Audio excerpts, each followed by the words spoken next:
Hi, I'm Nathan Schultz. I'm the founder of Boulder Nordic Sport. This how-to segment is going to be how to store your skis for travel or putting them away for the summer. We want to clean the skis first, make sure there's no dirt or foreign material in the base.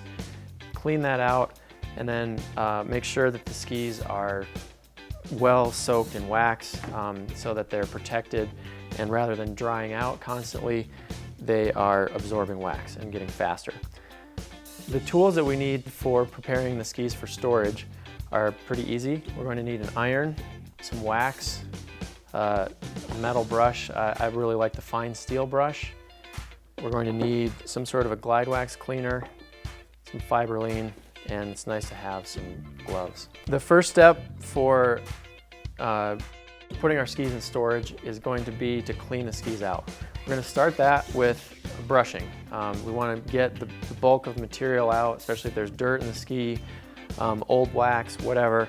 We're going to start with a fine steel brush and go from tip to tail, about 5 or 10 strokes in each part of the ski,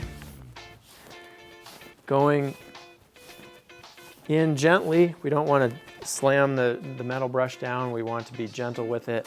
Come in, lift up, but you can apply a lot of pressure right in the middle of the stroke. What this is doing is cleaning out the structure of the ski, removing any dirt, old wax, anything that we don't want in there. So we're starting with a clean, fresh base as much as possible. Now what we're going to do is we're going to apply a glide wax cleaner. This will remove any of the fluoro powders that we've burned onto the ski so that the ski is more open to absorbing wax again. It will also clean out dirt, but the nice thing is that it will leave all of the glide wax that we've worked really hard to get into the ski base. It will leave that there, but clean the ski surface off, take off any dirt and other material that we don't want on the ski anymore. This is a special glide wax cleaner.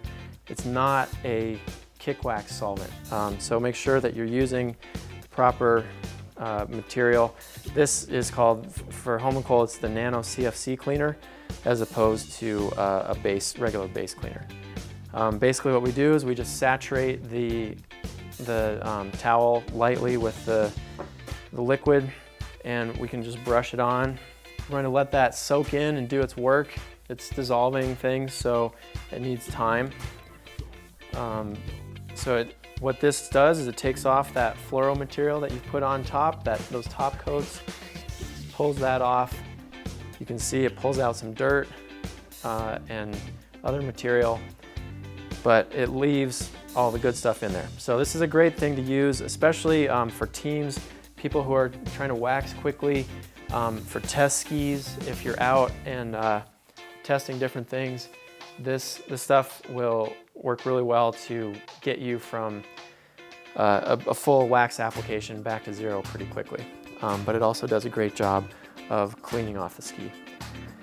So once we let that do its work, you can take another piece of fiberline and wipe off any of the excess. But you can see I'm pulling out lots of dirt.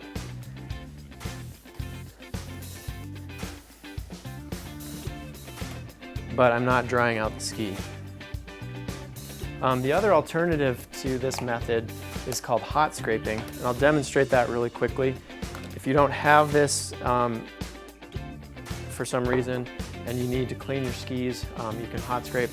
The downside to hot scraping is that it actually, because you're using heat and iron, it pops the structure out of the ski and changes the ski, and it takes a little more time.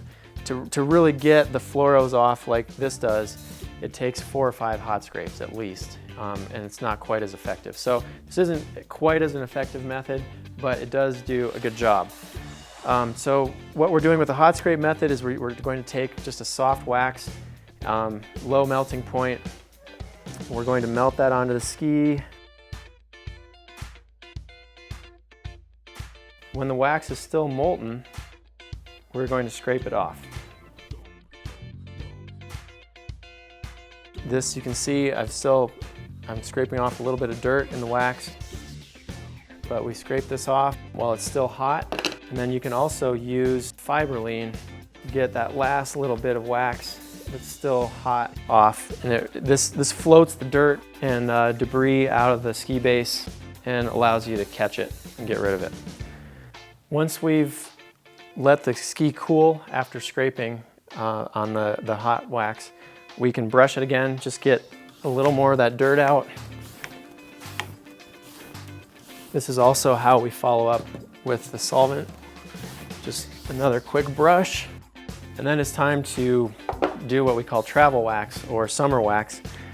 And all we're going to do is just have a really low melting point wax. This is 120 Celsius. This is Skigo XC Orange. You want to use something that, if you're putting your skis away for the summer, you might want to use a little bit harder wax so that it doesn't melt during the hot summer temperatures.